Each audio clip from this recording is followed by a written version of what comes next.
Is Forged in Shadow Torch the Metroidvania that will change your opinion about all Metroidvanias? Or should you just go play Ghouls and Ghosts again for the millionth time? Watch on and find out. My name is Thorax, and this is Strategy for Busy People. If you've got a few minutes, I'll tell you what to play. F.I.S.T. Forged in Shadow Torch by TiGames is an interesting take on the Metroidvania genre, and I've got about 2 hours and 45 minutes in this game. Side-scrollers and platformers aren't my normal jam, but this one came up in the rotation, and I figured that I would give it a shot. Somewhat pun intended there. I have this Xbox 360 controller that I rarely ever get to use, so a controller game is a nice change of pace once in a while. FIST takes place in a world inhabited by furry creatures, and there's some weird mech-ish, cybernetic-ish tech going on. Your character quickly obtains some smashy fist thingy, and you're off to the boom boom. You've been wronged, or whatever, and you have to make things right.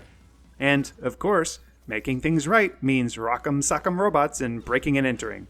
Because a little burglary always fixes things. Doesn't it?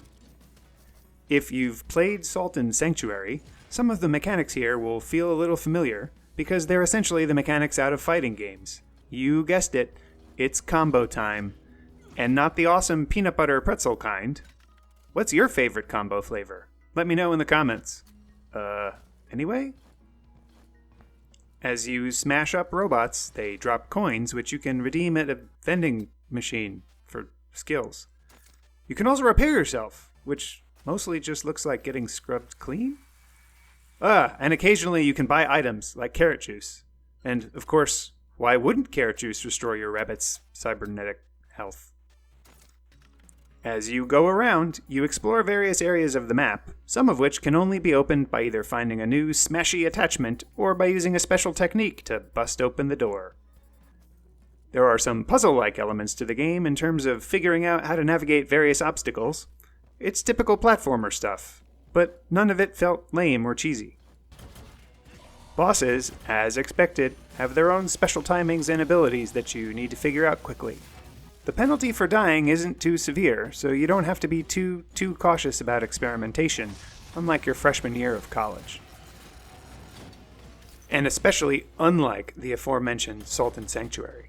I felt that game, Salt and Sanctuary, was simply too punishing, and enemies could too quickly kill you before you figured out what they were all about. In FIST, you will encounter new enemies that have new techniques, but your character isn't a one-hit wonder, so there's some leeway to get the gist before you end up back at the vending machine looking for more carrot juice.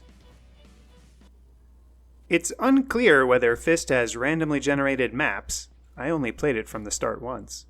If it doesn't, the replay value is likely low because you'll have figured out most of the platform and enemy-related puzzles. However, that doesn't mean the game isn't fun.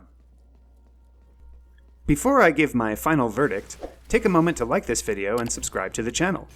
Don't forget to share with your friends. Agree with me, disagree with me, or want to see other content? Let me know in the comments below. And if you want to support me in making more of these videos, become a patron on Patreon. Your support really makes a difference. The final verdict. FIST's take on the Metroidvania genre is in that Goldilocks zone of difficulty, novelty, and fun. It managed to keep me interested for a few hours, and I kinda want to go back and finish it. On my trademarked 3-point score scale of avoid, meh, and I forgot to eat, there was enough carrot juice to keep me going for almost 3 hours, but I was able to put down the controller long enough to make some ginger honey soy glazed carrots for dinner, along with some nice Thai-inspired beef sausage. Oh, the game was good too.